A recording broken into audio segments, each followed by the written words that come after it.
धूप में छाँव की एहसास तू।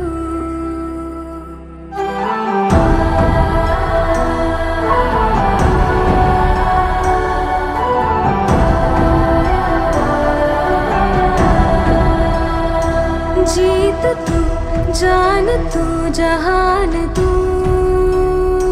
हो गई इतिहास का ताज तू। હું લોકોનો ખૂબ ખૂબ આભાર માનું છું કે લોકોએ મને એટલો પ્રેમ અને માન આપ્યું કે અહીંયા સ્વતંત્રતાથી અમે કામ કરી શક્યા। લોકો માટે, પોલીસ માટે અને જે પણ પોલીસમાં મારી ફરજરૂપ આવે છે એ કોઈ પણ દાગ વગર હું અહીંયાથી વિદાય લેવું છું। આ બદલ હું અને પ્રજાના જનતાના ખૂબ ખૂબ આભાર। डूबे हो गई इतिहास का ताज तू।